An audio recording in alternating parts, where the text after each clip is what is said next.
Yes. People, what's going on? It's Eagle Talks. We're back again with another video.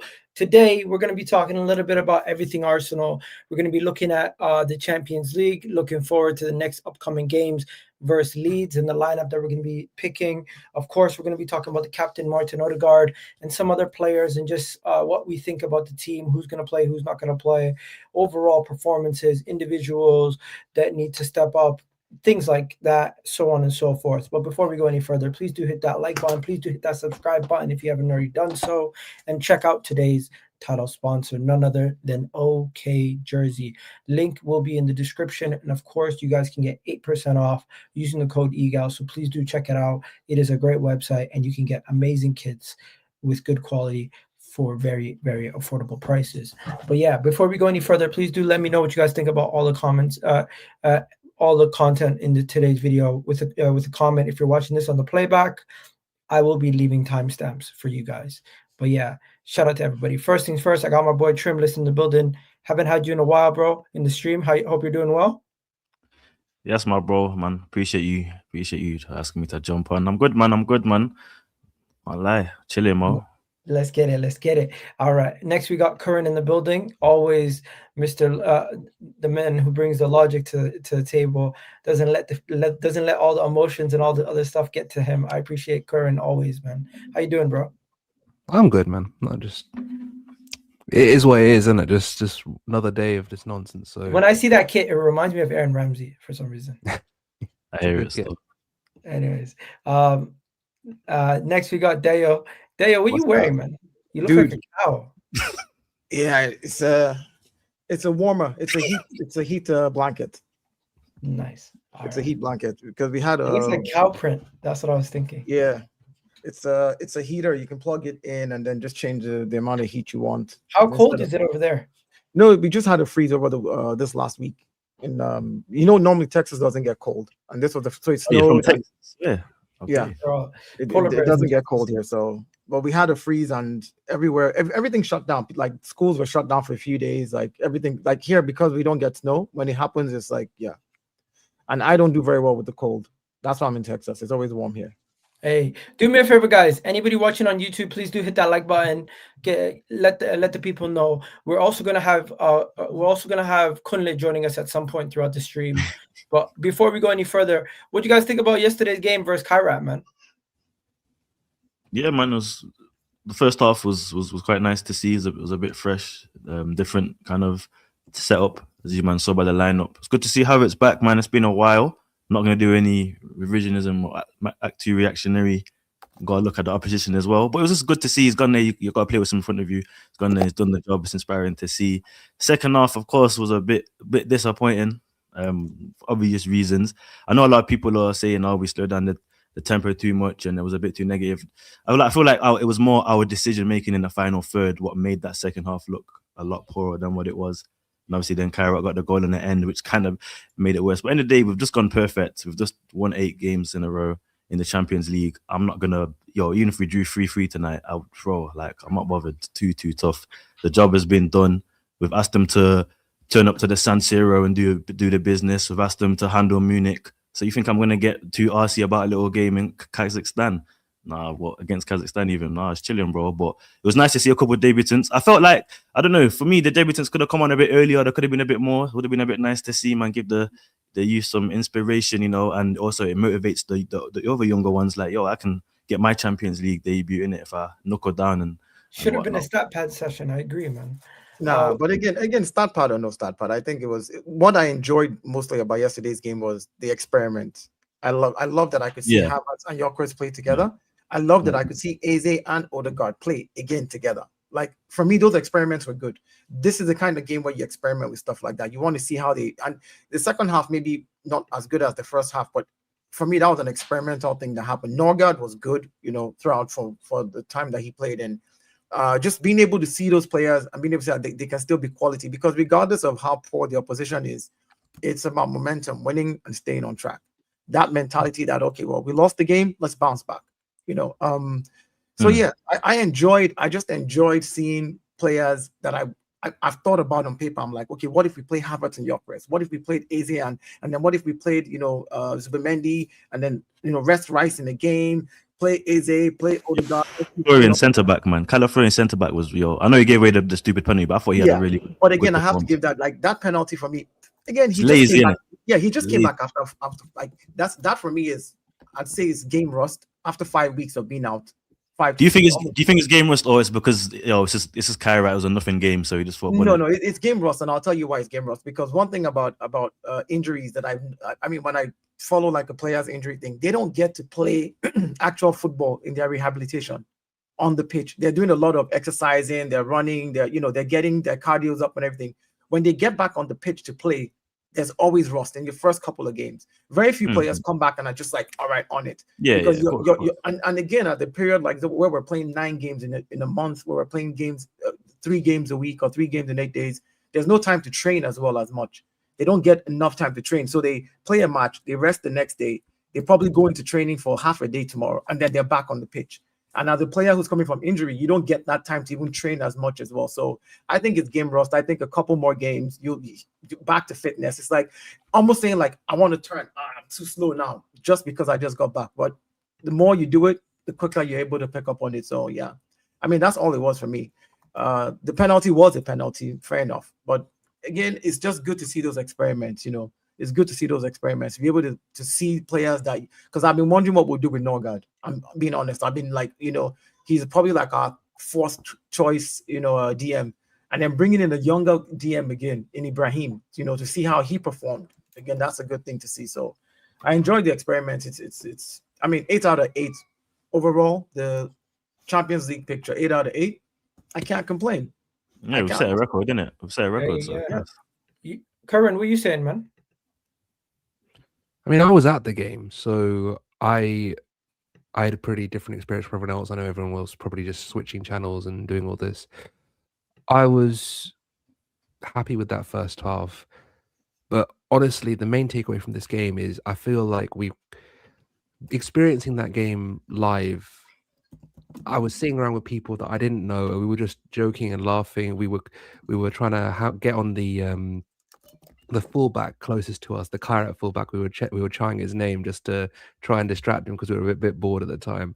But it was just like, it's been a while since I've just sat there and enjoyed a game without thinking about like, what does this mean points wise, or what does this mean for this, what does this mean for that? And I think, and I'm gonna write on this as well. There's a real oversensitivity to every single action, every single game, every single moment, that we can't just sit and enjoy the fact that we are top of the league, we are top of the Champions League, and we are a good team. Like everyone keeps telling us that, oh, you're only shit because you're only good because the league is shit, without mentioning that we're really good, because that doesn't really fit the narrative. But I just feel like there's such an overemphasis on trying to hyperbolize certain moments in this title race that we've just not really sat back and just watched our team play. And being someone that is a bit older,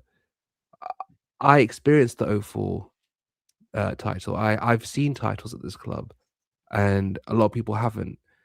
And that's not a dig, that's just the truth. And I just think that when you have a team that's as good as ours, we are one of, if not the best team in Europe. I mean, I don't know if you guys saw this tweet by Guillaume Balaguer, the La Liga reporter, and he was like, in Europe, Arsenal aren't they're not looking at it as something we're going to boss everything. They're looking at it as a reference model to how to deal with modern football, because we are showing the way to go forward in terms of the duels and the set pieces and being physical and making sure that you have the depth in the squad and everything. So I just feel like this game really for me was just one I just sat back and just thought, you know what, Arsenal are good.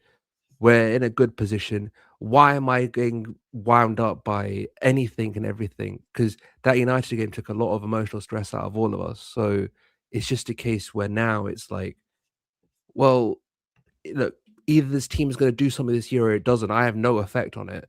So I'm just going to experience it. I'm not going to constantly try and, if we do this, if Gyökeres does this, if Ødegaard does that, if this, if that. It's just like, what can I do? What am I doing? It's not really going to do anything. So yeah, that's my thing right now. I'm just chilling. I've got nothing. There's nothing really I can do So why am I going to listen to other people who I also don't know what they can do? If you are like none of us, like I'm not being disrespectful, none of us can affect what's going to happen on that pitch. So if I agree with you, well, have a What chat. do you mean? They watch us on freaking Eagles channel. What do you mean? My point is that I just feel like we just got to enjoy. It's time for us to enjoy the moment. I think a lot of Arsenal fans, and this is what it is current for me. I think from the outside, just looking, a lot of Arsenal fans. I mean, like I said, like you said earlier, I also experienced the 03-04 season. I've been following Arsenal since 1994. Like this is my team. You understand? So like I have seen the good days, the bad days, the terrible days, and where we're at right now. But I think it's because of the kind of way it's been for the last few years, where we've always almost gotten over the line. So fans are like, hey, they're antsy at every game. Like every game has to be 3 points. But in the same vein, they've forgotten how hard it is to win a Premier League. 2 seasons ago, City won the league with how many points? 2 points. I think people forget. So when they hear things like 4 points, they think you're creeping up. They don't realize how hard it is to win a league. Like literally, we've forgotten. We've forgotten. Just on what you're saying, Dio, you're kind of right, but I think it's very much more the people, the demographic that represent us online are not people that have necessarily seen that. Yeah, they're younger. And a lot of people are getting caught up in banter and what social media says. So instead of obtaining their own emotions and their own feelings and their own point of view, they get lost in the opinion because they're not in the rhetoric. Yeah, they get lost in the rhetoric. They get online. Lost in the opinions of others, and others told them we shouldn't celebrate a North London derby like we're really happy. So they're like, you know what? It's just another win, 3 points. Like. I don't understand how another man can dictate to you how you're supposed to. And this is something I can talk on, and I think Igal can as well, because I used to go on the terrace quite a bit. I know Igal still goes, but I don't know if you still. I don't watch the terrace anymore. But if you still go regularly, I used to go on the terrace quite regularly. And I remember during that 21-22 season, like it was getting to the point where it was like it wasn't like, oh, we're winning great, we're losing. I was like, I'd be getting to like 80 minutes, like, what am I going to say on the terrace? What am I going to do? You know what I mean? Like, it was like, it shouldn't be like that. It shouldn't be what's going on with the content. Like, I've had this club is part of me since I was a kid. This is like how I grew up. So this isn't something that's like, why am I thinking about? I kind of have like a checklist in my head when I'm watching the game of things that. Yeah, I don't want to be doing that. I don't want to be doing that. Yeah, it's crazy because for me, I just watch the game to enjoy it, and that's why exactly. I don't. But at the same time, people are expecting us to hear an analysis in it, so we have. But again, my analysis as a fan, from my perspective, it depends on what I enjoy. I'll give you a typical example: the Nigerian national team, right back in the day. I enjoyed the way that team played, even when we had better players than the ones we had. I didn't enjoy the way they played when I watched the game. I was like, I just don't like the way this team plays, even though they were good players. So again, my analysis will come from my preference. Somebody might like attacking football. Somebody might just like his team to just win overall. I don't care how you win, just win. They stinky 1-0, it's 4-0. Like, you know what I'm saying? So everybody's analysis will kind of differ. And I think that that's a good thing. We can have those different analyses, but at the end of the day, we want our team to do well. But it's the people who say, oh, you can't. Let's bring up this super chat. Because shout out to sorry, Dale. I'm sorry. I tried to get this in without cutting you off. My apologies. No, go on. Sunray27 says we have no haters, just closet Arsenal fans. And element of truth there. I've never seen a team that people are more obsessed with than us, guys.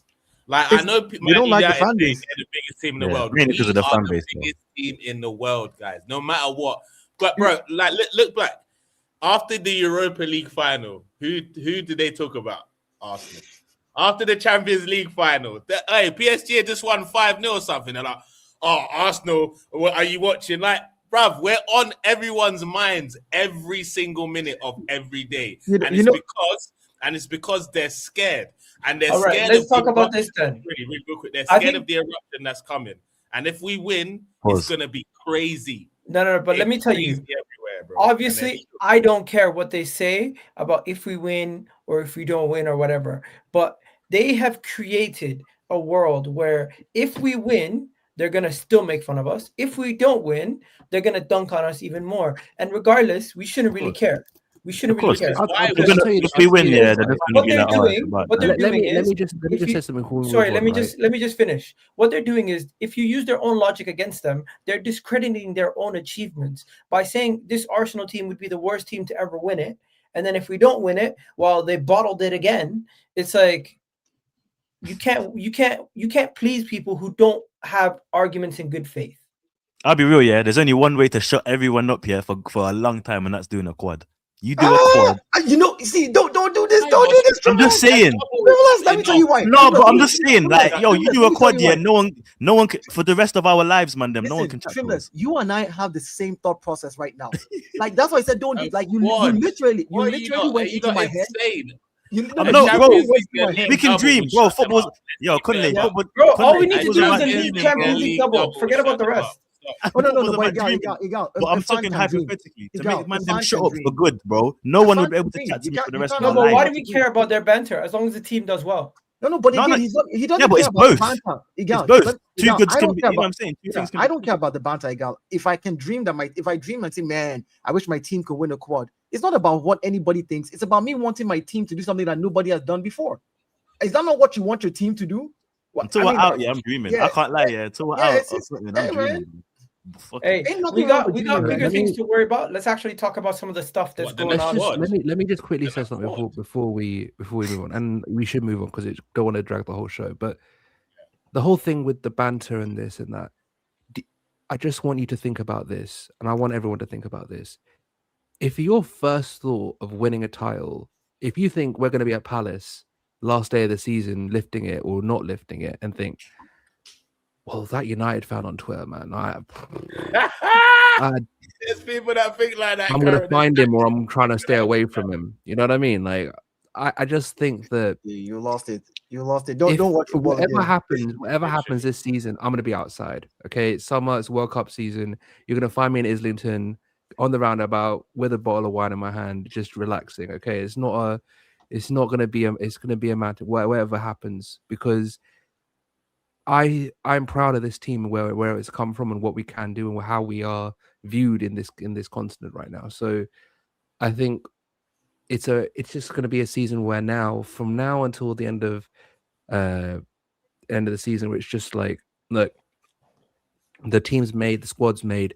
Are you mice or men? Can you stand up when it matters? This is the time now. You have 4 months. Mikel said himself, you have 4 months to show what you are made of. If you're made of the right stuff, we'll win as much as we can win. And if you're not, then you got to go. And that's how it's got to be. So there's no more chat. Fans have turned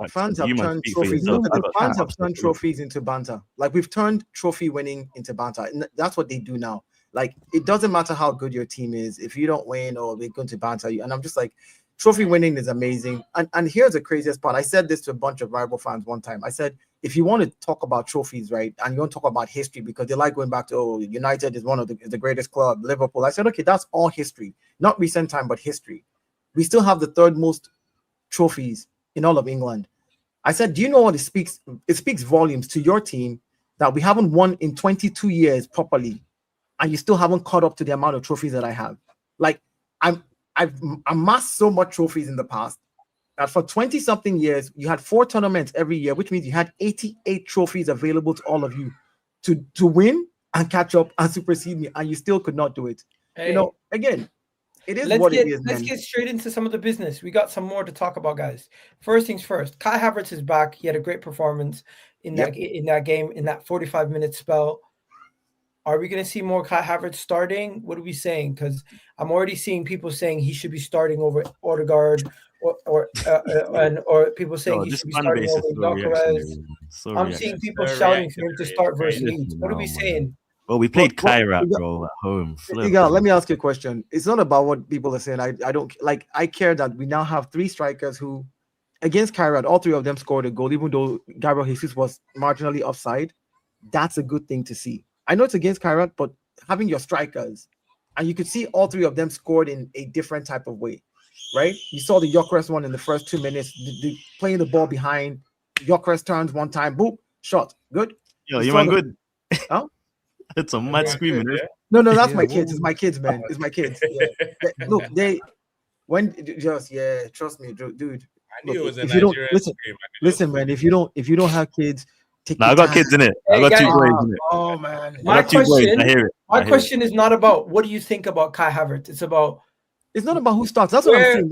where do you think this team is evolving to? Do you see Kai You need Havertz to getting play- back into this It's You team? need to play you- Havertz and Gyökeres, man. It causes confusion, and that's what we need. We're too predictable. I think Havertz and Gyökeres both on the pitch at the same time. It's too much confusion in that compact middle area. That's a good call. And again, it's for me. It's not even just playing both of them. It's also that we're not really answering, and nobody really wants to talk about too much. I've heard a few jabs over the last couple of weeks, but not what are we doing up front. What are we doing with our captain?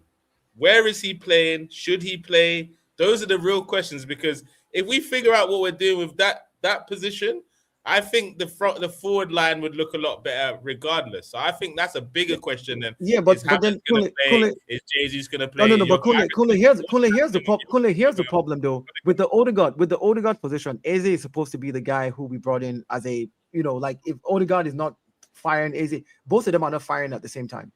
Both of them are not working right now. Let's be honest about it, right?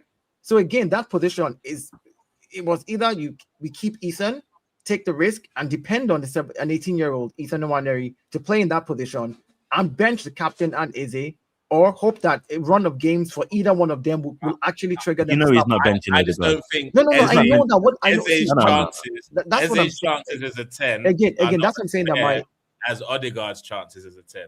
However, plays Eze will with take more risk. Ødegaard and Marino, whereas Odegaard plays with a base of Zubimendi and Rice. It's kind of unfair. So I'd like to see Eze get more chances with a proper base behind him rather than Ødegaard and Marino or whatever that he's usually playing with. I'd like to see that, because if you noticed, when Odegaard wasn't in the team, I'm not going to go as far as say we were playing better, but we were moving the ball forward quicker.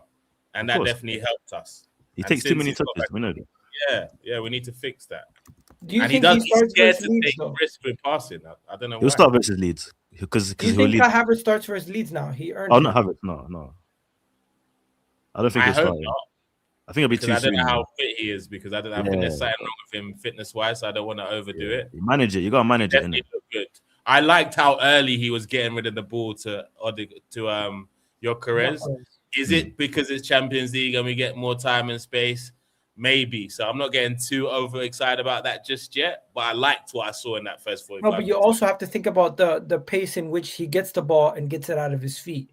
Now, for me, I don't know about you guys, but I'm not sitting here looking at Kai Havertz's performance as a referendum on any other individual player. I'm just looking at it as another element to our game.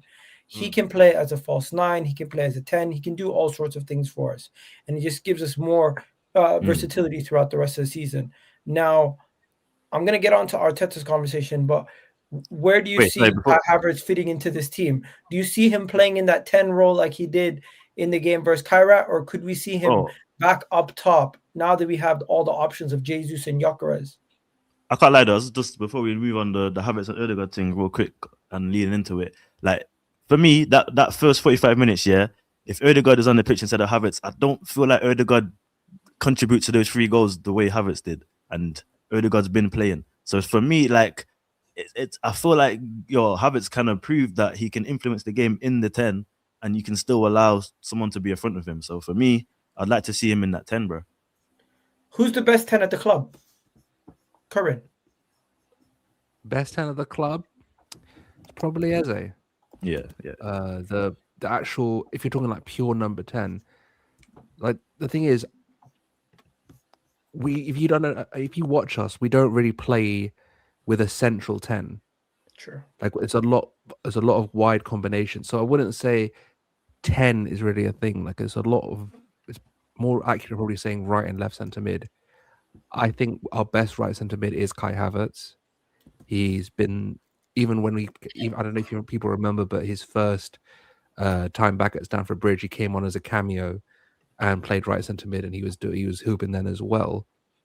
But in terms of actually what we want from a number 10 in quotation marks is probably Eze. Like he's the most adept at receiving between the lines and just creating and getting people on board. But I think that it's difficult because you need to have the proper combinations of where you want people to be. So I'd like to see Ødegaard play more central, because the further he is away from that right side, the less he okay, hold on. So Ødegaard's left-footed, right? So when I don't know if you've noticed, when he pulls those through balls and those little chip balls, he's naturally guiding the ball wide, moving it away from goal. Like his ball, the through balls he does, they usually go away from the goal because he's pulling it across his body. The further you get him inside, the closer the ball will be to the goal, because you're moving inside. So if you're playing at the same angle, you're moving it more inside and closer to the goal. So if we're talking about a central 10, you'd want Ødegaard to be more central.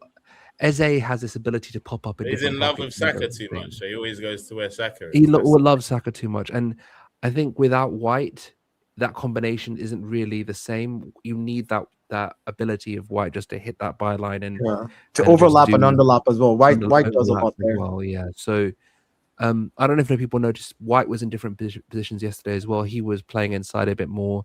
There were times because Madueke was playing outside. His ability to read situations in the final third is probably out where he kind of outshines Timber. Timber is obviously a better defender. But I'm so glad that you said this, because the disrespect White's been getting over the last year. Yeah, I don't like it, man. Crazy. But Arsenal fans are funny, and right. They let shiny toys always. Bro. Yeah, they let rivals dictate how they feel about their own players without actually looking at the player. Like Ben White, even with his injury and everything, coming back right now, arguably still one of the better right backs in the league.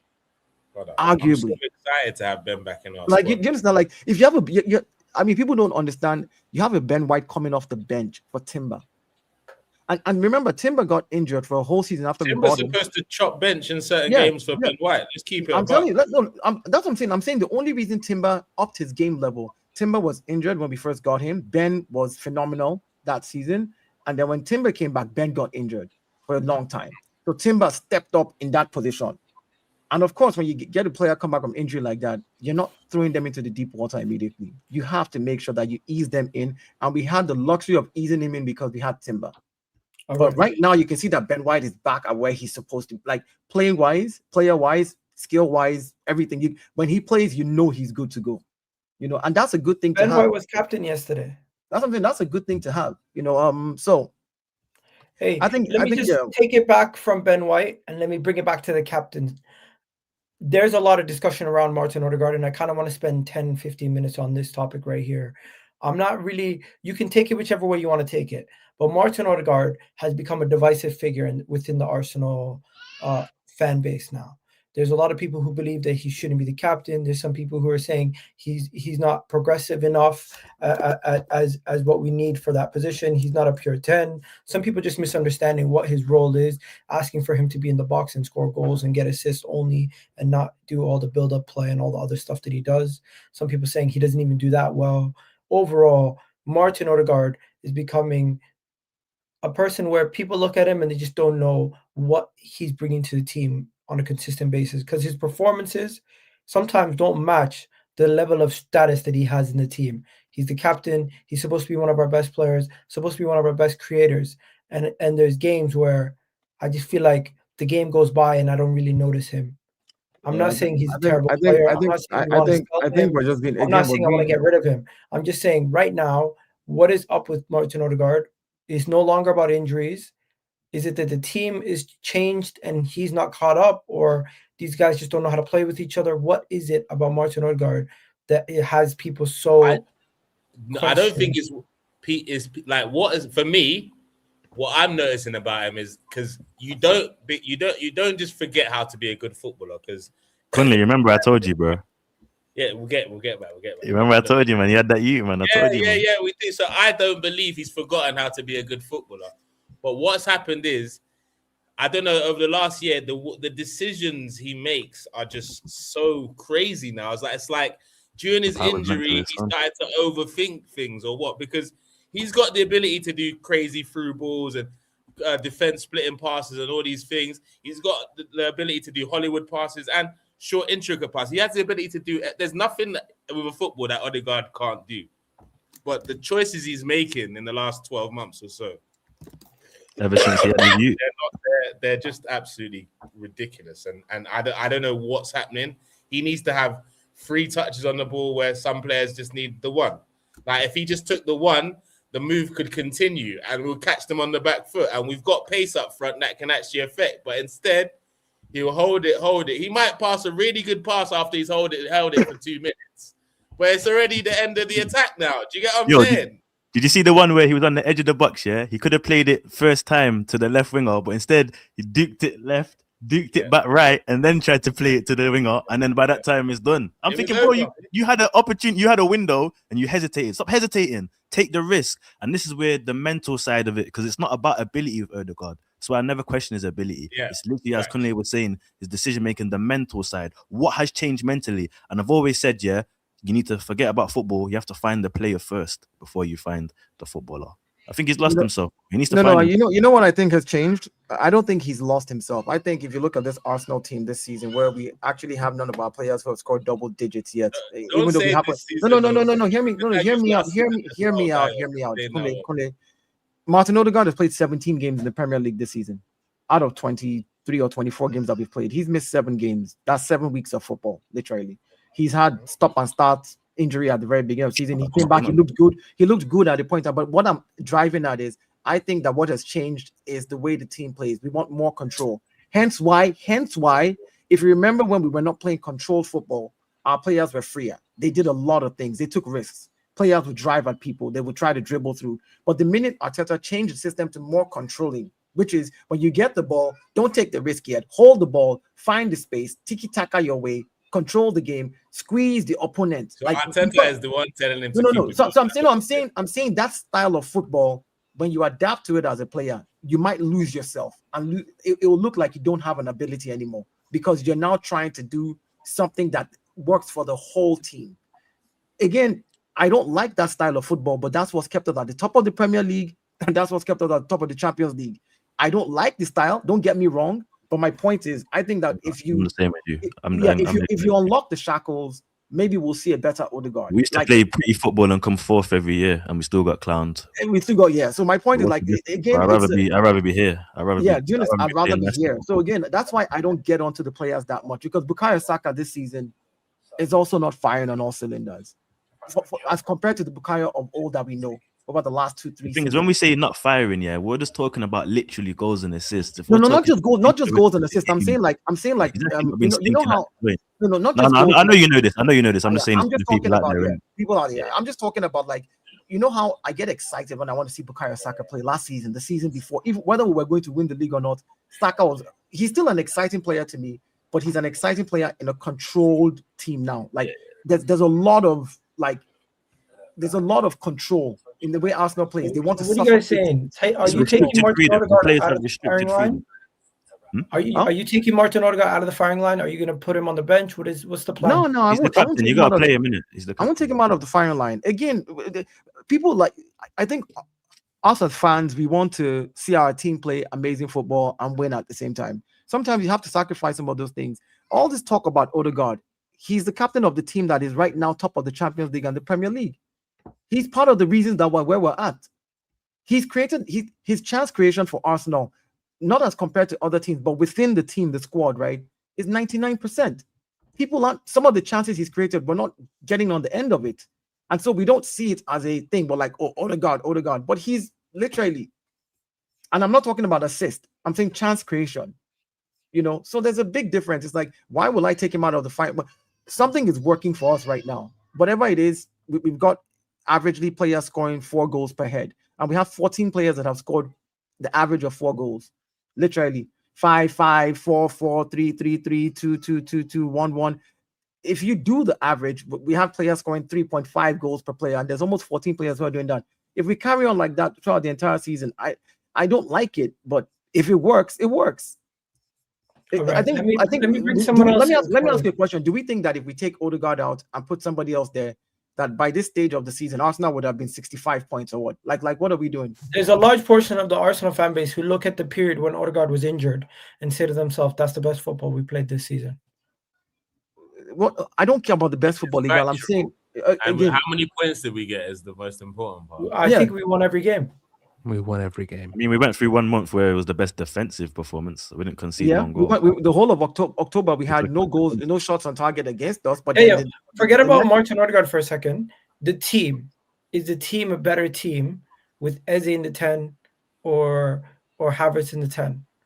I can't say that for now. Havertz just came back. Havertz just came back as well. Like, what are we like? We've seen Havertz in 145 minutes of Kairat appearance, and all of us are there like, oh, is Eze or Havertz better? No, but that's what I'm saying. And Dio's like, right on that specific point. The Havertz thing in the 10. Let's not act like we've not seen him in the 10 before last night. Like, the point still stands. The point is about. Is it? Yeah, but I think what Dio's saying is the 10s that we're using now are so stinky that Havertz generally looks like a brighter option. No, but again, it's not even about this thing. Like my point is Havertz just came back from injury. We've seen him in one game. All of a sudden, we're like, oh, let's play Havertz in the 10 now. Or Havertz is going to be our savior. Like that's not how it works. It's depending on what team that's you're how playing. our fan base works. I know, but I don't. Yeah, injury, then he's the guy. Yeah, I don't. Yeah. Now it's Havertz. It's gonna be who else is and now they're saying sell Jesus, you know. After the United game, they're saying sell Jesus. It's like, before the United game, they were saying start him. And then after the game, my thought process is very different for Kai Havertz, right? We saw what he did for us last season or the season before, where we went on a 14 wins, 1 draw, whatever, and 1 loss again in the second half of the season, where Kai Havertz was firing, on all cylinders as our striker. We've seen Mikel Merino step up for us when we needed somebody in the 9 to be able to do a job and put the ball in the back of the net. I think what Kai Havertz brings to the table is what he's best at, which is that false 9 type, channel runs, isn't it? Yeah, like he's probably the best 10 for running in behind. Yes, exactly. And I think depending on who we're playing, because again, the league right now, there's a lot of teams playing low blocks. A lot of teams. I think now there are 18 or 19 0-0 draws this season. Last season it was 16 0-0 draws throughout the entire season. The season before that it was 11 0-0 draws. Now there's 18 and the season is not even over yet. Teams know how to play a low block and a mid block right now. Do I think Kai Havertz and Gyökeres will break down the low block? No, because they need space to pop up in places. So depending on who we're playing and who's winning, in Europe it looked good because European teams will open up against us. But in the Premier League, I don't know. I just think it's whoever we're facing. We need to be able to. I'm glad we have the option to put a Kai Havertz or play Kai Havertz and Gyökeres. Or play Eze. Is this idea that Eze should be our permanent 10 in every single game is not. I don't buy that. When you have players of that quality, depending on who you're playing, they can chop and change. Are you happy that he stopped? Let me just stop everything. I want to hear from Kai. Yeah, he stopped putting Eze out wide a while back now. Eze's been playing. Yeah, are you happy about it? You happy about it? 1 second, Mandem. Let me just hear from Karen. Everyone else is giving their take on this. What are you saying? I think it's a very moot point. Look. We have a plethora of attacking midfielders at the club.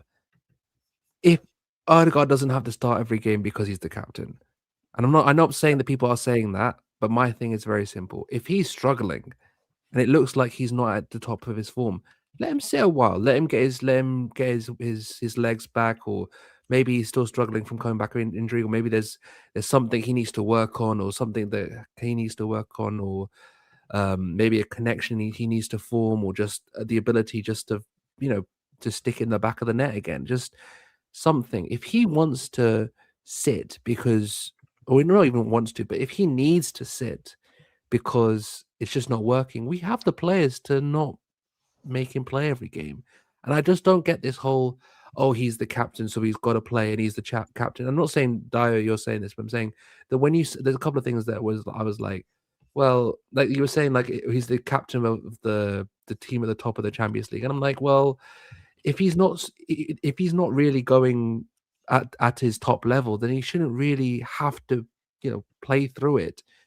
And I think that he's not at his top level right now, and I think we can all agree with that. So my thing is if it helps him, maybe if we split his minutes between Havertz and him, and like we did with Kairat, and It helps Kai reintegrate into the team. He gets his bit of time to get his legs under him and just really get to his back to his best form. Like we have with Saka. Saka's not been at his best this season, and we've had the ability to bring in Noni and just maybe split the minutes a bit more and just make sure that they are at a level where we can continue where we want to go for the whole of the season. So I'm not too bothered if he sits or if he doesn't sit. I just want to make sure that we have the best Ødegaard that is available to us.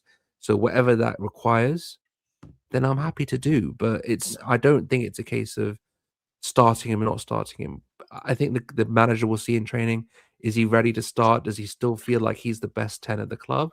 And if he is, then he'll start. If he doesn't, then he should be sad. And I think that's the main way we're going to get out of this. All right. Yeah, and again, I think there are a lot of people who have created their own opinion of Mikel Arteta, saying, "Oh, he's stubborn. He's just going to start him because he likes him, or he's going to start this." I think that's just a very shallow argument, because any manager, I don't care who you are, any manager who's been in Mikel Arteta's position and has gone 3 years back-to-back second should not be sentimental towards what players he puts on the pitch to get the job done. Any manager. So if you're telling me but if anybody's telling me that if anybody's telling me that he's sentimental, for me, I first think that's shallow. Number two, if that's the case, then he shouldn't be a manager. I don't think. I think people say that because they have agendas. Realistically, that's my point. It's not about agendas, Egal, because the reality is Arteta doesn't have favorites. He picks 6 bad games in a row. Unless if he's fully fit, he's playing the 7th. Odegaard can have 6 bad games in a row. If he's fully fit, he's starting the 7th. Let's keep it a buck, bro. That is show me when it's not been. You show me. You tell me when it's happened, then I'll shut my mouth. Tell me when he's dropped Saka, not when he's pulled him off in a game where he's dropped him because his form has been bad for a few weeks. Not because he wants to rest him, not because he's injured. When has he dropped him? Odegaard, same way. Yeah, but again, but this is what we're. But there's no again. This is what we're saying, though. Listen. This is what's his name? Because I'm not saying I like him, but Martinelli can have 2 bad games. He's getting hooked for the next 2 games, bro. Because there were major options there, even last season for Martinelli's position. Hold on. Wait, so when we had Guayeri and Ethan on the bench and Eze on the bench, there wasn't options. I'm not talking about Eze this season. I'm talking about this season.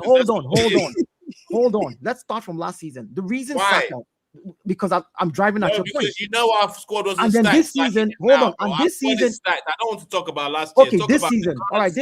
All right, this season, even with Madueke on the team, how many games have Saka played this season? I don't know. But what does that mean? Tell me the game that Arteta benched Saka for Madueke because Saka was bad in form. Tell me that game.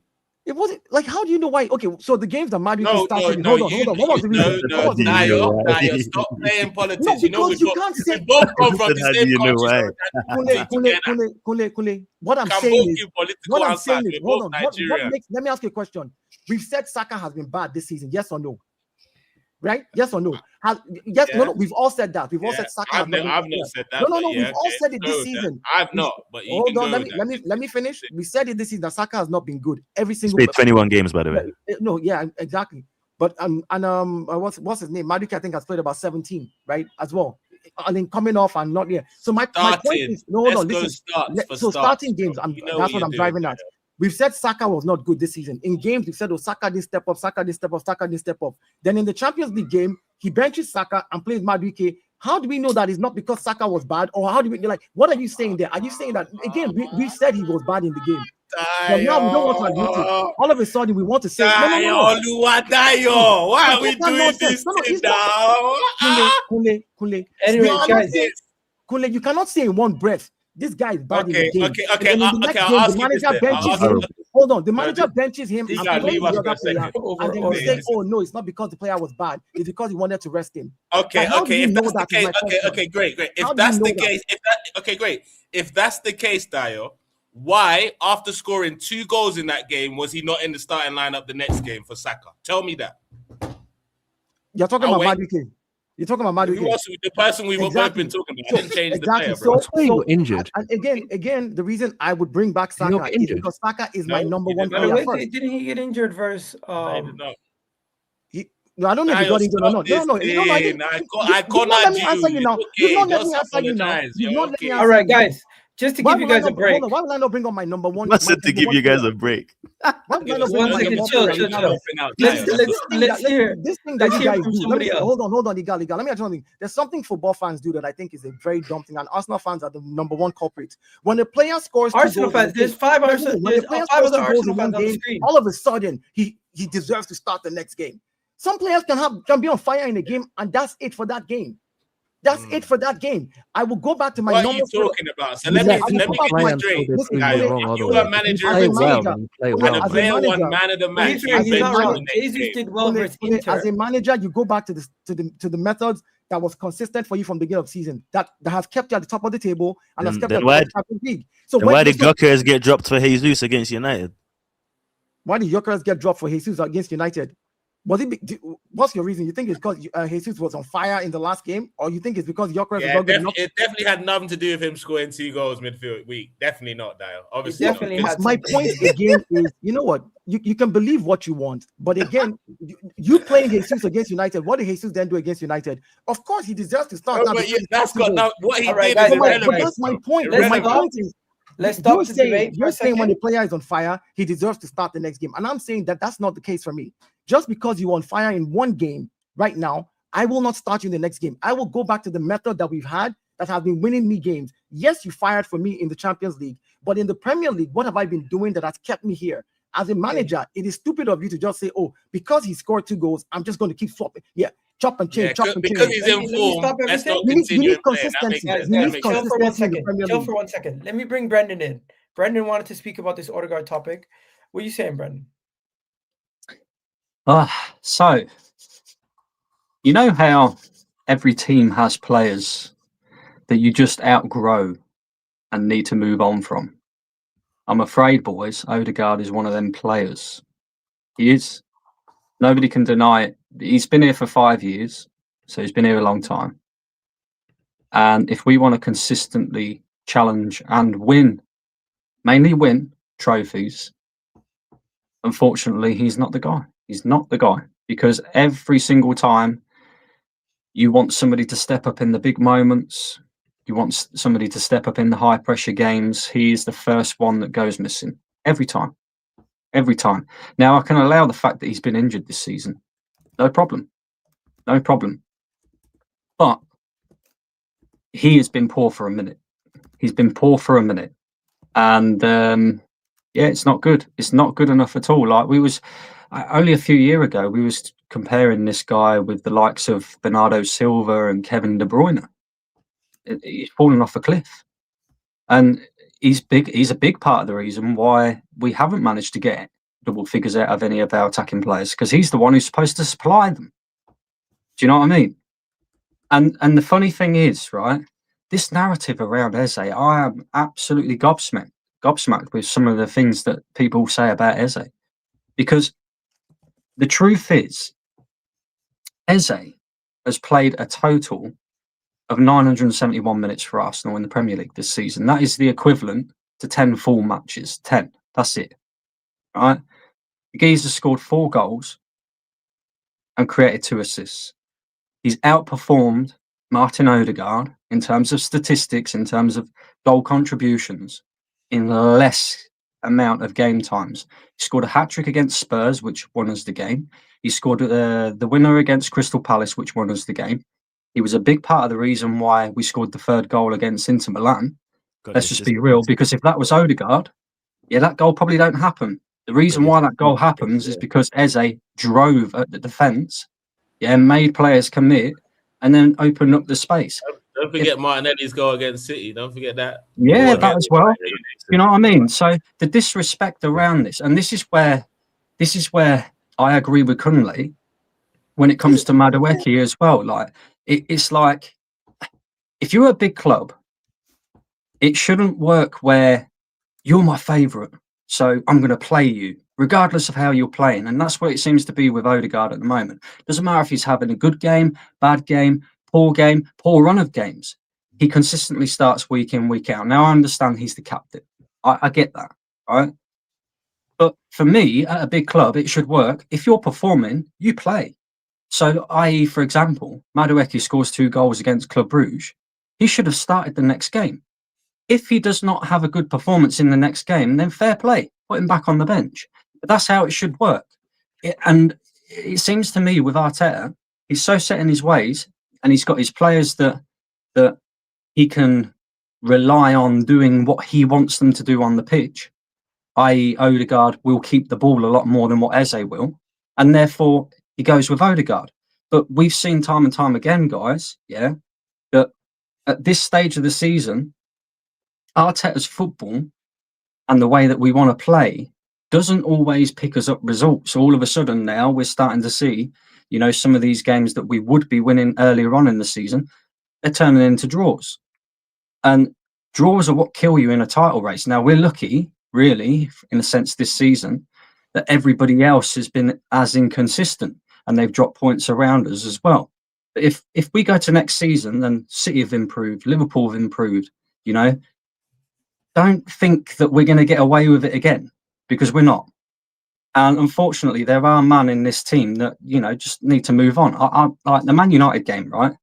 I understand why he played Jesus, but when you look at it in the cold light of day, the front four that he started against Man United, Jesus, Trossard, Saka and Ødegaard, and it's the same front four we were starting in the season 22 and 23.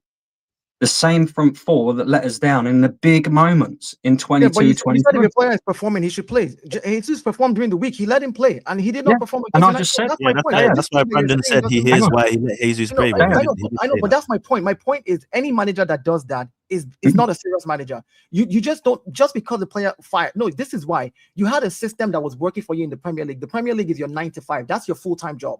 The Champions League and all these other cup trophies are like contract jobs. Go there, get a win, walk away. You don't need to go back and forth. The Premier League, week in, week out, you must be consistent, right? And you've had a team that has been consistent so far over 23 games. They've lost 3 games. They've won 15 games. They've drawn a few games. The point is, you go back to that consistency as a manager in the Premier League. I know fans want to see exciting football, but I want something that is concrete. I will always depend on the guys. Okay, so let me ask you a question. Let me just ask you a question. Let me land on this. Me throwing in a Gabriel Jesus because he played against an European team that opened up against us, which we don't normally get to play in the Premier League. And I assume that same style is going to work in the Premier League. That is very naive. I will come back to what has been working for me in the Premier League and that has kept me at the top of the league thus far. That's all I'm saying. Okay. Let me ask you a question. That's all I'm saying. Ask you a question, right? When we look at Arsenal and Arsenal's best performances this season, right? Would you agree with me when I say Bayern Munich was one, Atletico Madrid was another, Inter Milan was another, Tottenham was another, Aston Villa at home in the second half, not the first half, but the second half was another, right? Would you agree with me on that? They've been our best performances this season. If you want to class the Leeds one as well, that's technically our highest. Eze started all of them. Ødegaard only started the Aston Villa game. Eze started every single other game, right? And by the way, when Ødegaard was out injured at the beginning of the season, where he missed 11 games in total, Arsenal only dropped points in 2 games. And that was Sunderland 2-2 and Man City 1-1 at home. The rest of the games we won.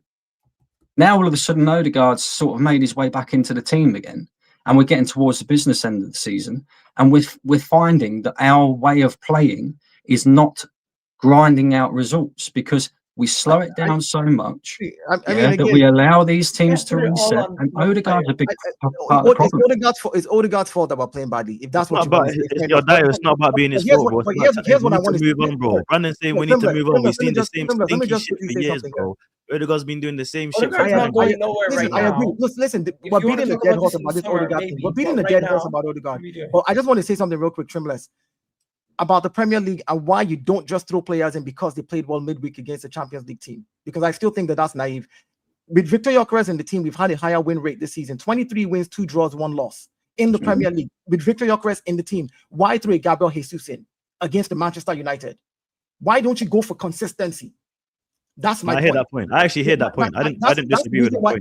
And I'm not trying to beat the player down and say, oh, because you played well, you don't deserve to start. No, I think that's just a fan thing. Oh, I see Madueke scored 2 goals, so I want to see him play next game because I think he's going to score 2 goals. It doesn't work that way. I'm going to go back to what's consistent and what works for me. Your win rate is higher. You're saying what works for you, but this Ødegaard thing's not work. No, I'm saying. But Dio, what you're trying to make me believe is that a manager showing players that if your form is good, you have a chance of staying. The team is ridiculous. No, Conley, don't do that. There's a difference between form. No. You said form. Don't do that, Conley. You said form. Hang on, guys.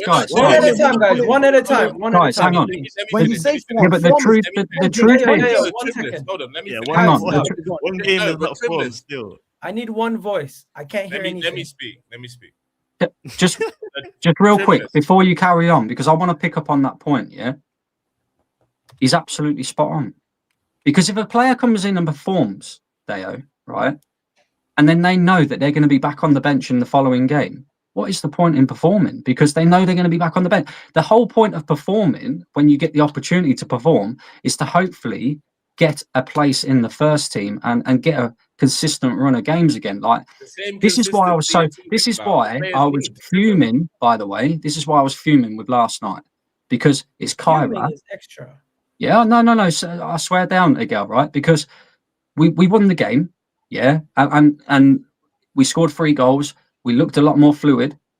We conceded 2 goals against the worst team in the Champions League who amassed 1 point. But the reason why I was fuming is because he made 11 changes, and all of them players have barely played this season, right? Barely played.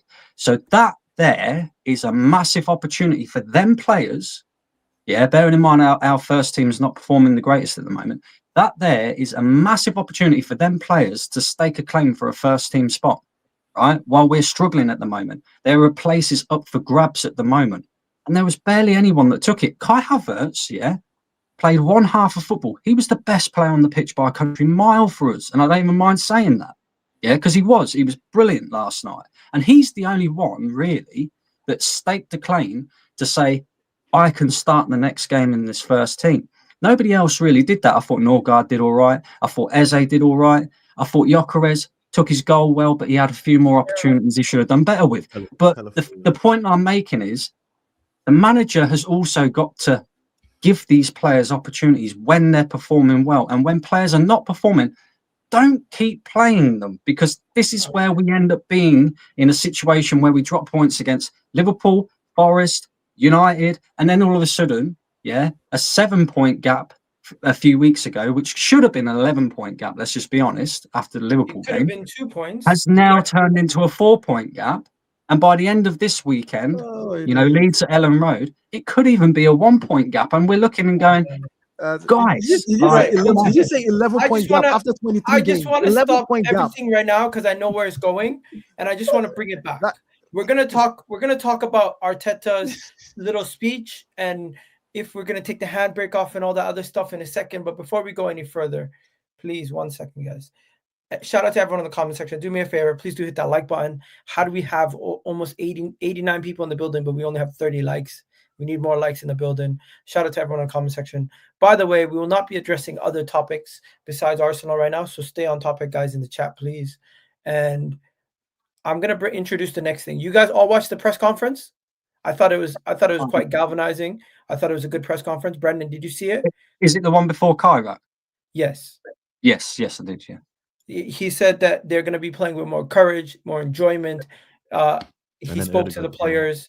He got it was like a moment to galvanize the crew, get everyone on board on how they want to play, what they want to do going forward. And obviously, if you've seen the performance versus Kairat, in my opinion, he did the right thing. He rotated the whole team, got the first players out of there to get some of the get some of the guys on the bench more game time to see if they can show up. And hopefully for the remainder of the season, they'll be a big part of the team also. But I just want to bring it to Curran first because he hasn't said much in a while. Curran, what do you think about Arteta's little speech and basically implying that we're going to be playing a little bit more with more enjoyment, meaning that hopefully we're going to be playing a little bit more fluid, more attacking football going forward? I mean,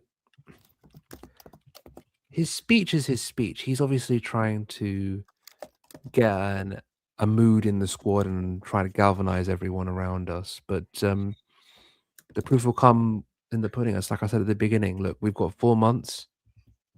You've got 4 months to win. You've got 4 months to make history. Do you want to make history, or do you want to go down as a 4-peat second, or whatever you want to go down as? If you want to do this, you have to do this. It's all well and good saying it, and I really hope he appreciates the how big this moment could be for him. This could really put his name in the history books if he does what he wants to do. But my thing is, and this is something that I was going to talk about with the last topic as well, is that he has a squad. He has a squad of men that can do great things in a lot of competitions. So my thing is, I don't care who he wants to start. I don't care who he wants to play, or who he wants to bring off the bench, or who he wants to sell, or whatever he wants to do. Win football games and get the points on the board in the Premier League, and start winning games in the playoffs, or in the round of 16 in the Champions League, and going forward. If he wants to make a run in the FA Cup or the League Cup final, good. But my thing is talk is cheap now. It's done. The squad is done. You have done everything you can. All you have to do is execute. I don't want to hear any chat. I don't want to hear anything. I want to see trophies. And this is the moment where you can do it. Because we've all talked for years. We've talked ever since I've known you, and Brandon, I've seen you before, and all you guys. We've talked for years now. From 2022, we've talked about trophies. We've really decided that we are a club that can win trophies. So now is not the moment we'll talk. Now is the moment to just sit back and enjoy. Like I said at the beginning, sit back, enjoy, and see what we can win. How much we can win. Whether this is going to be something we can do going forward. Have we moved past Ødegaard? Is it just a period of just relaxing and contemplation? Because there's nothing really to talk about anymore. There's no transfers talk. We're in January. We're not talking about transfers. We're not talking about what we need. We're talking about what can we win. So now is not the time to talk about anything but what can we win? Well, that's it.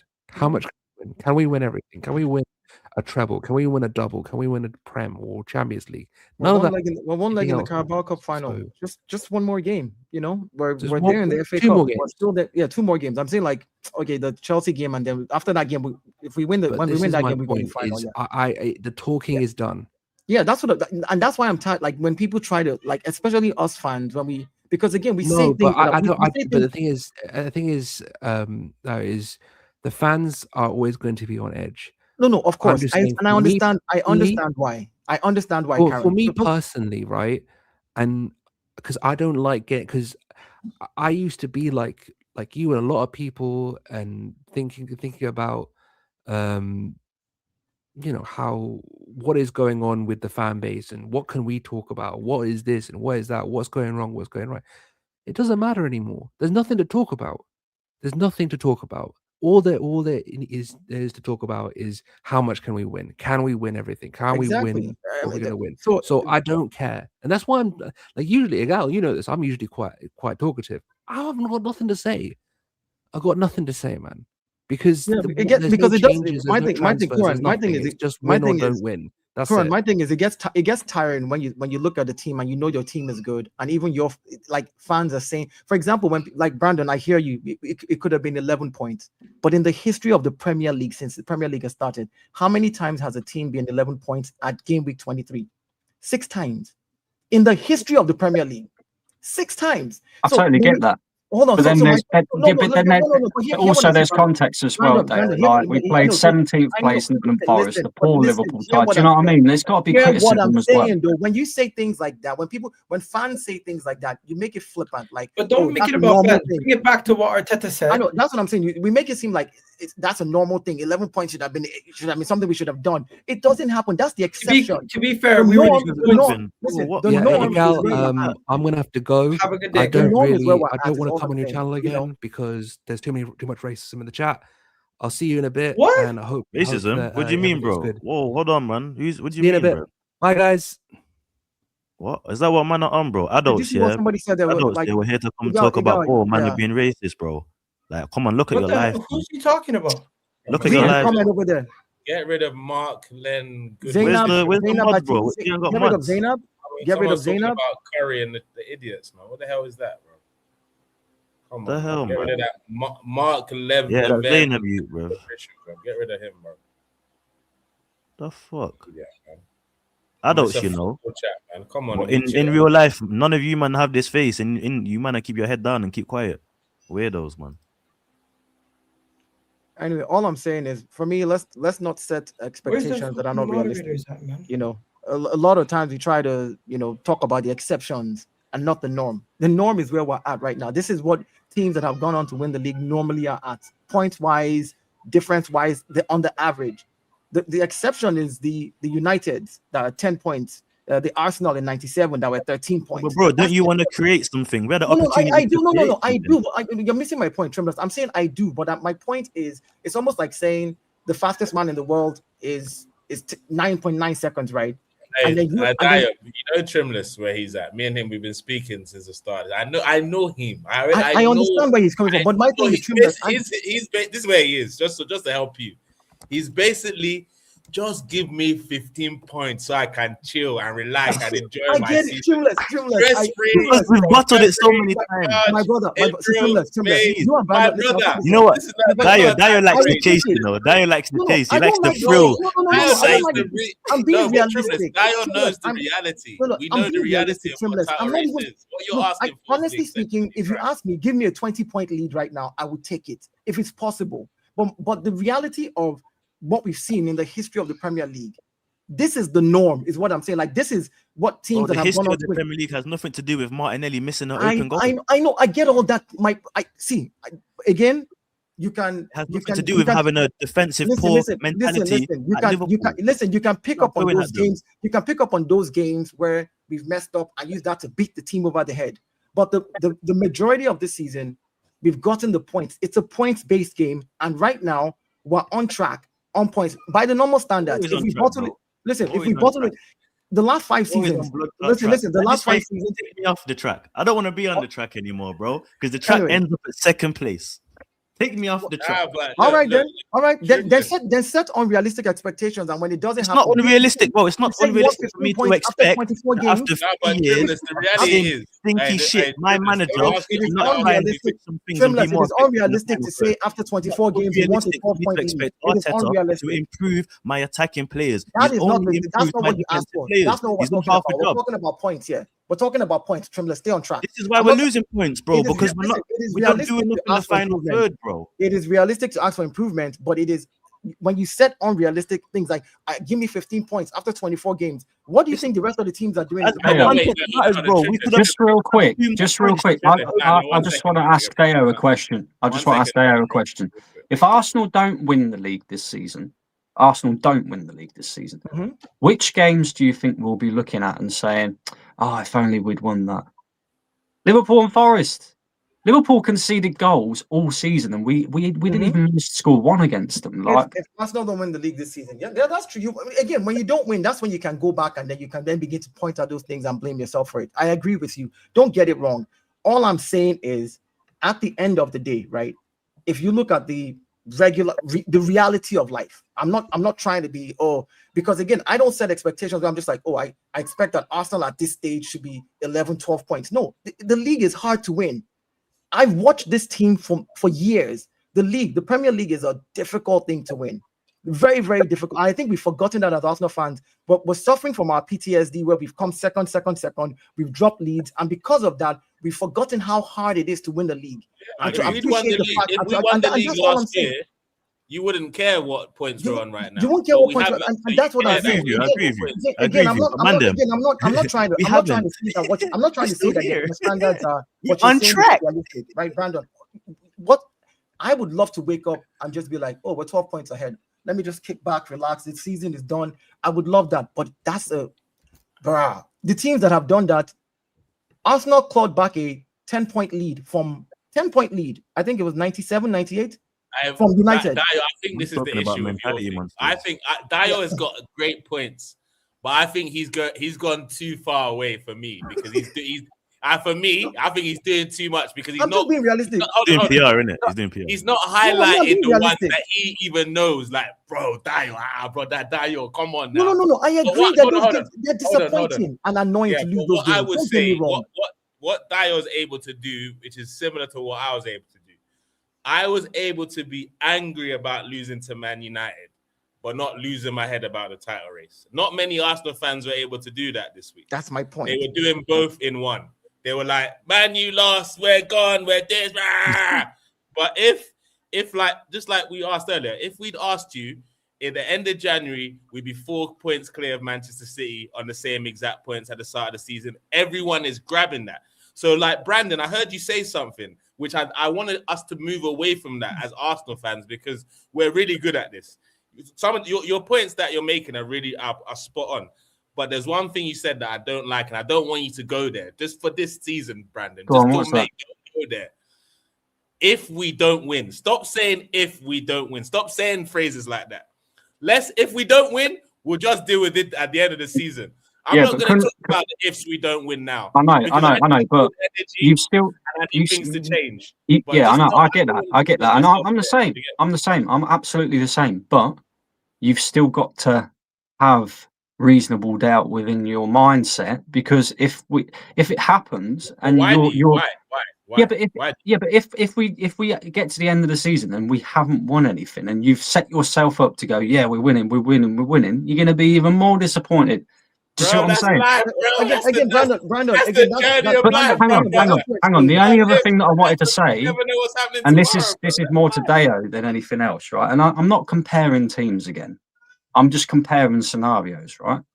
When I talked about the whole 13, like the 11 points clear thing, and us not taking advantage of that, Liverpool last season, we're in a similar scenario to us. They were miles the better team out of everybody else. Man City had a poor season. Man United was crap. Tottenham were crap. We weren't the greatest because we had a lot of injuries and we had a lot of players missing. It's a similar scenario this season. We're the better team out of everybody else. Man City is still not there yet. Liverpool are really poor this season. United and everybody else. Liverpool last season, they took advantage when they needed to take advantage, and they ended up winning the league in early. Like they was chill, relax. Do you know what I mean? Whereas with us, it seems very much like we're kind of crawling over the line at the moment, and we need to fix that. Are you going to do the same knee slide in your living room when we lift it up, whether it's now or in May? Are you going to do the same one? I'll tell you now. I will celebrate just as much as the rest, man. Exactly. But, so, yes, we're going to be stressed. Some of us might even lose weight on our journey there, but who cares if at the end in May, I've booked my ticket for May already. So us now. You've been smoking on that positive pack. Us now. I've booked my ticket for London for May. So if you will refund me. But I'm not thinking like that. I went there. I'm sure Kunle said this last season. Because it's happening. So this is what I'm saying, bro. Kunle, are you not a bit... Kunle, no, all jokes aside, are you not a bit like, yo, we could slip again, like not even a little bit. Or you No, we can't. We can't slip. We can't slip because this is what I mean. This is what I mean by the PTSD. Is because we're panicking with still a bit of a comfort zone. No, I hear you. We're not all right, can I jump in on this? Wait, sorry, let me just say something rapid. At one point, these type of conversations you're having, I hear it. Freaking out. I'm losing my mind. Listen, PTSD is made to keep us safe. 4 points. That's what I'm going into this game. We're still in control. This is all in our hands. So while it's in our hands, be confident and put that positivity through. I'll keep it 100% real. The Arsenal haters that are hoping for us to bottle it are living in La La Land. Because right now, Manchester City are not a better team than us. We have squad depth. We no longer... This is a blip. This is not indicative of what we are. This is not indicative of what we are as a team this season. We are a much better team. Even the biggest skeptics of Arteta and the club, like Brandon and others, believe that we're going to get over the line this year because of the lack of threat from Man City. I look at Man City defensively, they look shocking at times this season. Offensively, they look shocking at times this season. They have their own issues. Arsenal, we are our own worst enemy, because yes, we could have been 11 whatever points clear. We also could have been behind right now, because Man City were 2 points behind us going into the Aston Villa game and the game versus Bournemouth. We won those 2 games. We extended it to a 7-point gap. Then everyone started saying the league is done. It's Arsenal's league to win. You guys don't see the psychological warfare they're playing on the fans. The media, do you know what? The media are running an agenda. When we win a couple games and we extend the lead, it's over. It's their league. They've won it. They're champions elect. They're asking Sabozla, you're facing the champions. That's because they're expecting to win the next game. Can I ask a question about let me finish, guys. I've been quiet. Then you go to the characters and the team. In the past, you couldn't tell me, yes, we had Saliba, Gabriel, Saka. We didn't have Declan Rice. We didn't have the spine that we currently have. We didn't have a team that's this solid from beginning to end. Yeah, I honestly do believe, you look at this team right now, from beginning to end, this entire team is so much more complete than we have had in the past.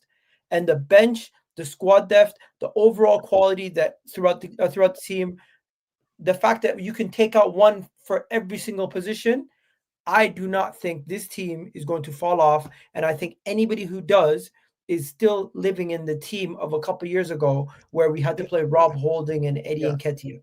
Do you know what? I think you can jump in. You can jump in a sec. But I agree with you, Miguel. I think we will get over the line. I'm just not sure what in yet. I'm just not sure what in yet. I genuinely, in terms of trophies, I think we will win at least one trophy this season. But I'm still not sure that we're going to win this league. I still can't be 100% sure that we're going to win this league. I can't. All right, so Brandon, it's not for you. Real quick.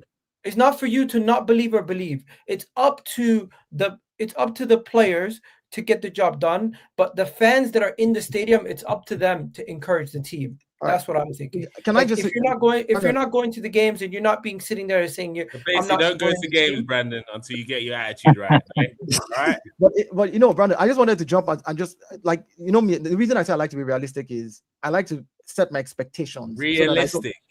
So I like to set my expectations so I don't. You were talking about a quad earlier in the stream. No. I said you can dream about a quad. This is what I said. You can dream about something, and that's fair enough. You can't tell the person not to dream. But the reality of that's why it's called a dream. I use the word dream. I did not say, it's going to happen. Big difference. In 22-23, game week 23, City was on top. Arsenal was second with 51 points. In 23-24, do you know who was on top in 23-24? Game week 23, Liverpool was on top. They had a 6-point gap with Man City chasing them, right? In 24-25, it was Liverpool on top at this same stage of the season with a 6-point gap again for Arsenal. Over the last 6-7 years, it's been an average of 4 to 6 points at game week 24, which is why I'm like, hey, I'm not losing my mind because I know that that's the norm. Do you understand what I'm saying? So when I see things like this happen, where of course those games are painful, and they're more painful. And listen, more painful again because you see City drop points and then you don't capitalize. But this has been the story of the Premier League. And when you talk about form, you said Liverpool capitalized on form last season. No, they didn't. In that game week 23, the 5 games prior to that, they won 1, lost 2, drew 2. We drew 2, lost 1, and we won 2. But yet they had amassed a gap so good enough, like we did against City, that we were only able to claw back 3 points to stay at 6 points at game week 23. They were 9 points ahead the week before. They lost their last game, and we won our next 2 games, and we were able to just claw back again to be 6 points behind them at game week 23. So that's the reality of how these things work. That's why I'm not really losing my mind. I'm like, if we can stay steady, which we have been, just stay steady, stay consistent. I'm not going to blame one player for a game that I won. If I win the game and I get 3 points, boom. This is the same player who played well now. So right now, 51, if I'm not mistaken. 50, that's that. The average is 50 anyway. So Liverpool last season were on 57 points. 53 at game week 23. They were 53 I'm talking points. About game week 27. I'm talking game week 23. I'm giving the mark. I said game week 20. Game week 27. That's 4 more games. Of course you got. No, but we lost game week 24. So what I'm saying is, Ødegaard, even at game week 27, that's 4 games, right? From 23, and they were at 53 points at game week 23, and they were 57 points at game week 27. So in 4 games, 24 points. Do you see what I'm saying? Liverpool amassed 4 points in 4 games where there was 12 available points to be taken. Brandon, do you see where the logic is now? Where at 23 weeks you had 53 points, at 27 weeks you had 57 points. So you had 12 points that you could have taken in those 4 games, but you only took 4, and that's Liverpool that won the season last season. I see what you're saying. I do see what you're saying. My thing is, I'm trying to be realistic about how these things happen and not set an expectation that will break my heart. And honestly, that's the way I've been looking at it. So I'm not trying to say that what you're asking for is not for it. Bro, just give me the league today. Just hand me this trophy today. Let me go into the twilight. Bro, in week 23, the season that everyone says Arsenal bottled it, 2023-2024 season, game week 23, Man City were top. Yeah, Man City was top with 51 points and we were 51 too. That's what I'm saying. But people want to draw false equivalences and say we bottled it. Game week 23 at the same point, City was at the same point with us in 22-23 when we're playing our best football. 24 is the only year we didn't bottle. And again, the reason you have to remember that they had 2 games in hand because they went to some championship thing. By game week 30, City had 2 games in hand. By game week 35, they had 1 game in hand. I understand points on the board are better than points in the pocket, whatever people want to say. But the fact is that was a City team that was firing on all cylinders. A City team that already had 6 points that they were going to get anyways. So that 8-point gap that we had was officially a 2-point gap, whether we liked it or not. This was an Arsenal team that did not know how to win it at the time. So when people use the word bottle, I don't know. I think in terms of scenarios though as well, you can compare. Like it's different. I think we actually suit being the chaser because there's less pressure on us. I think also in them 2 seasons as well. Although we was. Brendan, I'll tell you for real. Although us as Arsenal fans expected us to win the league, we was never the favourites. It was always Man City's league to lose, pretty much. Do you know what I mean? I agree. Guys, 1 second. I got to read the super chat, but before I read the super chat, I'm just going to say, as a collective fan base, we do not suit anything besides being 15 points clear. If we're not 15 points clear, the whole fan base is fucked in the head. I'll be we agree on that one. I have seen Arsenal 10 points clear, people losing their mind, crying on the internet because we drew a game. Yes, we ended up losing the league, but it just goes to show you. The other day, I swear to you, I seen a guy say, we're going to win the league after we scored the first goal. By the end of the stream, he said, we bottled it. We lost the league. It's over. Fuck this league. Fuck this team. So get Arteta out. That's what they're saying. So in my mind, I don't think the fan base has the heritage to be saying we're better suitors to be chasing. We're better suitors to be ahead. We're the best when we have no pressure and we're clear. But in order to create that, pressure. That's what everybody does. Every team, if any team is 15 points clear, and Liverpool last season, they had no pressure, guys. Yeah, we never really caught up. They weren't even playing the most amazing football. We just they were out of every trophy. I know. We just did a total analysis right now. Game week 23, they had 53 points. Game week 27, 4 games after, where there was 12 points to be taken, they had 57 points. They were able to. You know what the manager said? Can you imagine? This was Arsenal. Last year, they won out of 12. Guess what everybody said? Slot said they won the league last season because they were not in the Champions League after March. They could just relax and focus only on the Premier League. They were out of the FA Cup, out of the League Cup. And see, this is the other thing that could. This is why I sit here as well and say I'm not 100% sure we're going to win the league because we're in 4 competitions. Hey, Brandon, this is what we wanted. Yeah, but it is what we want. Absolutely, it's what we want. I think by the time we win the League Cup, by the time we win the League Cup or win the League Cup final, listen to this. By the time we're in the League Cup final come March, not only will we win the League Cup, February. The League Cup is in February. No, it's in March. Oh, they moved. Is it March? They moved. I thought the final was in February. Yeah, okay. But shout out to this comment. Hold on, second, bro. Please. I have to. This guy's paid his hard-earned money to speak. Shout out to you. He says, bro, what do you call it? There is no panic. I think some of us are frustrated because we've dropped points, terrible performances, bad performances, and winning is okay. But big leads allow us to rest players in the Premier League and focus and allow us to rest players in the Premier League and be fresh for the Champions League final phases. Bro, you're thinking way far ahead. That is so far ahead. We're not even there yet. But shout out to you. I do agree with you. the panic is really around the frustration around the performances. I agree. Netweed comes out and says, Egal, tell us how the mouse attack can win the league. What are you talking about, bro? You do realize that guy, Paul Scholes, who was talking shit, he won the league one year with 21 wins. He won the league one year scoring 68 goals. He won the league one year with 75 points.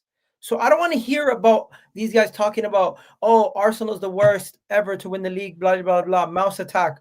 Brandon, let me finish. This Arsenal team has scored more. This Arteta Arsenal team has scored more goals in the last 4 seasons than Arsene Wenger's title-winning team. Bro, this team has scored more goals than the Invincibles. The Invincibles had 14 draws. 14 draws. That's little our history. No, I'm not belittling it. I'm saying like, but we went unbeaten. It was part of the It's not belittling. A draw is not. Listen, this is why I talk about that. A draw is you are still getting the points. Yes, you're dropping 2 points, but you're getting something. Imagine if the Invincibles did not have 14 draws and they had 10 draws and 4 losses. They wouldn't go invincible. If they had just 1 loss, they wouldn't have gone invincible. The point is draws are part of the game. But Brandon, I wanted to say something to you. You said your big fear is that we're in 4 tournaments, we're in 4 competitions, right? You know, we can trust Mikel Arteta to throw some things away. We can trust him for that. He has done it many times. No. Because again, this is what you guys say about him. That, oh, he threw away the cups. He throws away the this. He throws away. So you can trust him to throw some things away and focus on some things. If you believe genuinely that that's what he is. Comedian now. That's what you be. No. Now, even when he tries to jeopardize the squad depth is so good, he can't. Yeah, hey, Trembless, you see? This is what I'm talking about. There's no Fabio Vieira now. The man's hands are tied now. When Ødegaard is your least utilized player, and he would start for some of these other guys. But again, I like that because it gives us a better chance in 4. If we make it to the final of 4 tournaments, even if you drop out of 2, bro, we play. They're giving yourself a better chance. That's what they're giving yourself a better chance. That's all it is. Like the mistakes we've made in the past is to lose in the Carabao Cup, lose in the FA Cup, and then try and chase in the Premier League only. You know, you're better off being in the final of all 4. And if you lose one here, you win one here, you lose. You know. Hey guys, let me show you this. This is the tool. So game week 24 in last season, game week 24, Liverpool had. Wait, that's the Man City treble winning season. Sorry, last season Liverpool had 57 points, so they didn't win another game for like 3 weeks. They didn't get enough points for like the next couple of weeks, but they pretty much had the league almost in the bag by then. Look at that, almost 10-point lead ahead of Arsenal by that point. Then you go to the season where our first season competing for the league. Obviously, we were top of the league. I don't even want to look at that. But the season where it was 23-24, look at this one. Where were we that year? Look at that. City were ahead. We were in 3rd, bro. You're telling me 3rd place after 24 games. They're saying we bottled it. Fucking assholes. And then if we go back to 2021, 2022 season, you'll see there's similar situation once again. The title winner is a little bit 6 points clear. So it's not out of the realm of possibility to just be 6 points clear at this point and just further extend it. But the reason why I'm pointing this all out is because I want to also show you the schedule for a certain Manchester City and their upcoming Premier League games. Next, they play Tottenham away. We know Tottenham away for them has been a difficult ground at times. Liverpool away, as much as Liverpool are playing poor, I don't think they're just going to roll over and lose to a Man City team. They're fighting for their lives to get Champions League football. And then you got the likes of Newcastle, and don't even forget, Man City still have a bunch of tough games. They got Chelsea and Arsenal coming up also. So in comparison to Arsenal's fixtures from now until we play Man City, I'm not saying they're easy. I'm just saying we have more favorable fixtures than them. We play Leeds. Yes, we have the games away in the cups, but we then play Sunderland at home. Our home games should be bankers. We should win our home games. Tottenham, I don't care what anybody says. We're good enough to beat Tottenham away. Chelsea at home, we should win our home games once again, regardless Liam Rossini or not. Brighton, Everton, Wolves, Bournemouth, and then we play Man City. So it just goes to show you. No game is easy. From there on, that's the last 4 games. No, of the not season. easy, but as Ødegaard was saying, they're favorable in it. compared to. I mean, City's again, run. this season, I just look at the way teams are set up, and I'm like, no game is really favorable. Just find a way to get 3 points. This has been one of the Come on, most- bro. No, this has been one of the toughest. I'm not seasons sitting here saying Did you know as well that Man City play Aston Villa on the last game last of day, the yeah. season? but it doesn't matter. By then, It the league does. should be done. No, I want at least 4 to 5 guard honors. It's If that's not about. possible. It's not about. That'd What be we nice. want. By the time we That- play that would Man be City nice. in their ground, either we win it there or it's done before that. That, Because yeah, in my again, opinion, that's we should have a couple guard of honors this season. That's how again you can just in case you don't have that. Hey, we're don't saying- give Trimness a heart attack, man. One at a time, you go, bro. Trust me, I'm Don't talking. Let me take the guard of honors, man. He wants the goal difference thing, innit? He No, wants. I He don't wants want to hear. goal He wants to hear difference. Havertz, Bukayo. That's what he wants to hear. No. Listen, all The I know league is the we league is need hard to win, man. we need to do our lineup versus Leeds. But before we go any further, shout out to my guy. He says I was what WWE 19 super chat. What he's saying? What's that £19 super chat on about 4 points and City is nothing? Because my man said we can be comfy in it, but this guy's basically saying 4 points on City is. Bro, do No, you not it's- realize? 1 second, stop. Do you not realize we were 2 points behind City? We had Aston Villa and Bournemouth, and they had Wolves and like Sunderland. Sorry, they had Sunderland and they had another team, Brighton, and they couldn't get the job done. What makes you think this City team is good, bro? What makes you think the City team is good enough to catch us? That's what I'm saying. Because Erling Haaland hasn't scored in 9 games. You know how they keep showing Saka hasn't scored in 13 games, blah, blah, blah, blah, bullshit? Phil Foden hasn't scored in 11 games. Doku has scored 1 goal all season in the Premier League. I don't care what he's done in the Champions League. Can I just ask a question to the whole panel? To the whole panel, are we massively overlooking Aston Villa? And the reason why, the reason why I ask that is because Aston Villa are the only team out of us, City, and them that have managed a 12-game winning run this season. And you know that they're capable of going on a run. Okay, should I tell you why? Real quick, because I've not spoken for a while. Let me tell you why we're not overlooking them. One name, Emery. That's why. And the reason why I'm going to double down on that is because as this guy is the best when no pressure's there. When it's like, let's see what happens. He's the best guy. Goes on. Remember that unbeaten run we went for no reason that led to nothing, but it was cool to say for a bit. Then when the pressure was on in the final, he choked. Same shit, bro. He's the guy. He's the best underdog manager ever. Villarreal, Sevilla, these places where they don't expect much. You win a little Europa League, and they're like, "Oh my gosh, you're the savior, you're Messiah." He'll probably win something at Villa, like a cup. Maybe even he might even get a Europa, but the league, not a fucking chance. Bro, I'll tell you this. He's only gonna win the league in Scotland. Didn't they bottle Aston Villa. last One year? second. Brendan, if I show you Aston Villa's fixtures, I'm pretty sure you're gonna take that all back. Okay? They play Newcastle at home, right? That's their next difficult game. But then look at this: Chelsea, Man United, Sunderland, Tottenham, Liverpool, Man City to end the season. Bro, they might not get Champions League football. But if we're basing it off how they're playing this season, I can see them still getting That's fair. I'm just saying that, you know, they're the only team out of all three of us that have shown they can go on a winning run of like That's 12 because games. they're playing Do you in know the what I mean? Europa League.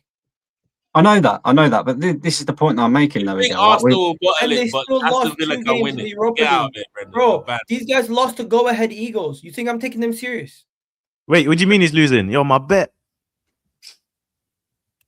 Again, Igal, what I think what you're missing with Aston Villa, you're not really They're understanding. playing right now. They're No, losing listen. to Salzburg. Listen, now, Igal, you can't judge teams like this. They're This is putting just out a good. They're putting out their starters. What are you talking listen. about? You still can't judge teams like that. That's not how you judge football. You can't just be like, because you're losing to Salzburg, this is the reason why it's going to translate in the Premier League, and they're going to lose. Look, they No, I'm already have- saying that listen, there's a lot listen, more difficult Igal, games Igal, to come. They have the I'm same not taking number. Aston Villa Listen, serious. they have the same number of points with City right now. You know this, right? You know that they and City have the same points. It's not like they're 3 or 4 points behind City. The only if you're threat looking- is Aston. so if The you're only looking threat at is the- Man City. Listen, if you're looking, I'm not saying that they're a threat to us. What I'm saying is there will be problems with Villa in that middle because Not there's a for gap us. We between don't them. play them anymore. Listen, there's a gap between them and United, and a gap between them and Chelsea and Liverpool. There's a good gap that those guys have to catch up to be able to knock Villa out. which means that whatever Villa does, whatever Villa does, by the end of the season, Villa will fight tooth and nail to stay in the top 4. That's all I'm saying. You think that on the last day of the league, whether or not the league is done for us or not, you think Villa will not be fighting to win against City? They will. They will. Deo, let's move on to the final thing. The team versus Leeds. First things first, he picks himself pretty much every game. No question about it. Raya. Then right back, Ben White. Ben White. Ben White, because in Capier and Calafiori are not fit, and the manager don't trust Lewis Skelly. So I think Ben White got rested the last game. He trusted him in the Champions League. Ben White and Timber got rested the last game. Could it be for this game? I think Timber will play, but I think he'll play at left back. I think we'll play Ben White at right back. Why would we play him at left back? Because I don't think Nkapie and Calafiori are fully fit. I would Why like to not see play Miles Lewis Skelly? I don't think Arteta trusts Miles Lewis Skelly.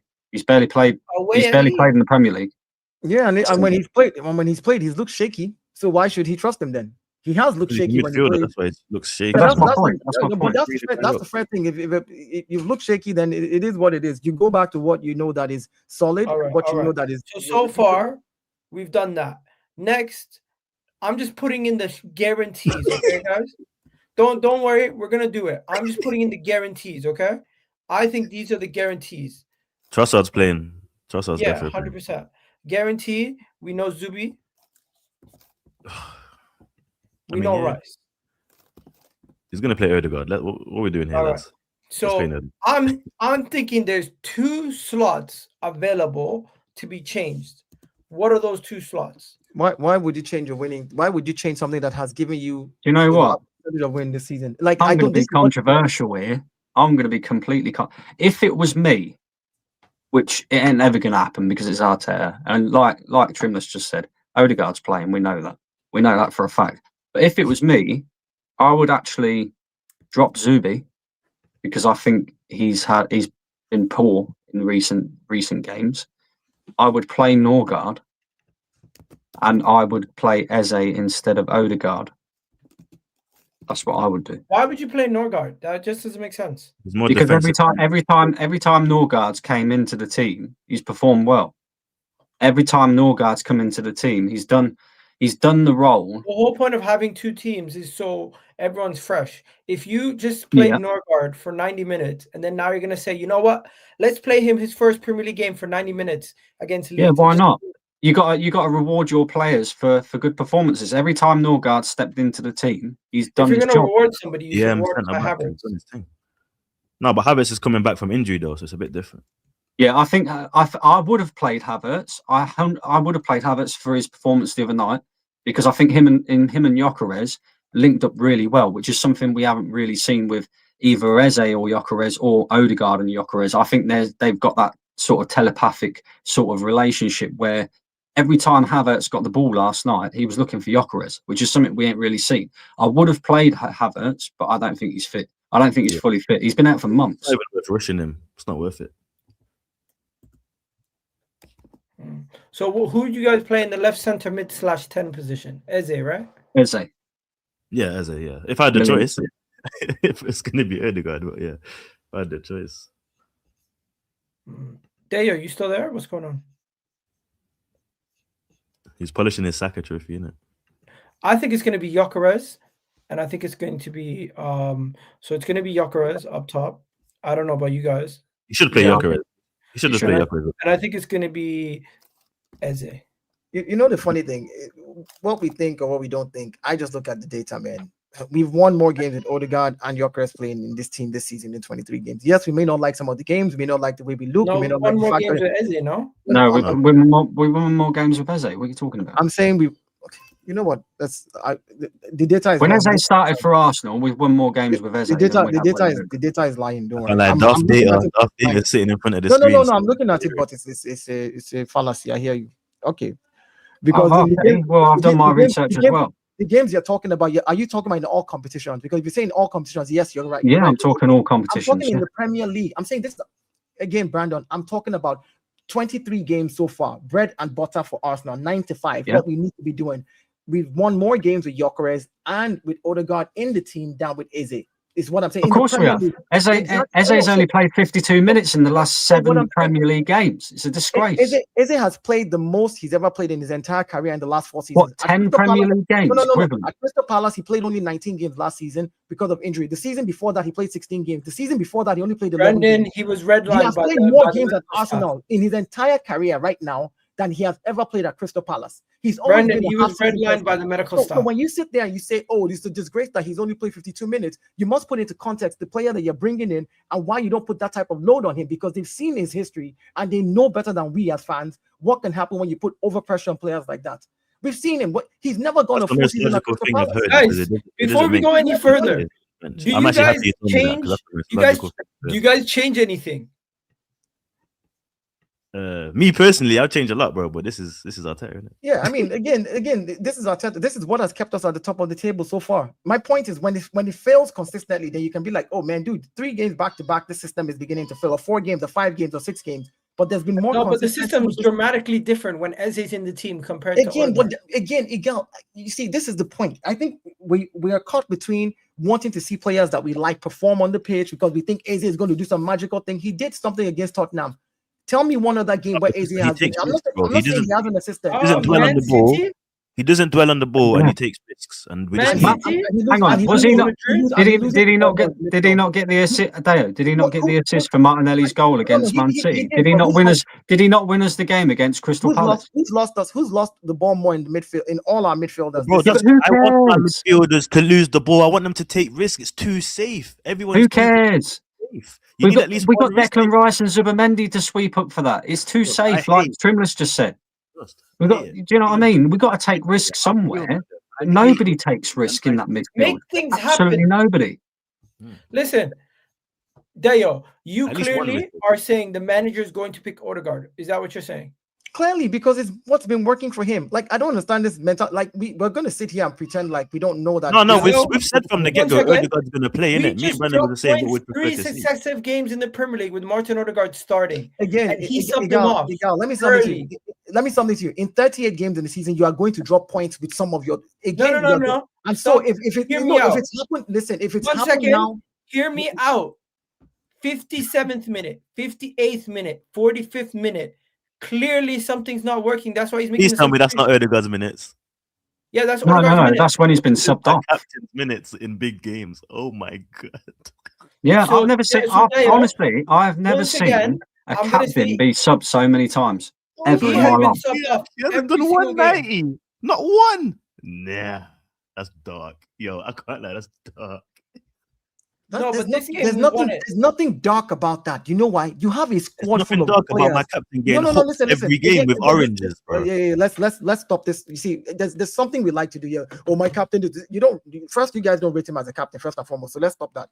Number 2 thing is you have a squad that if I rate him or not, my manager's made him captain. You have a squad that is very good, bro.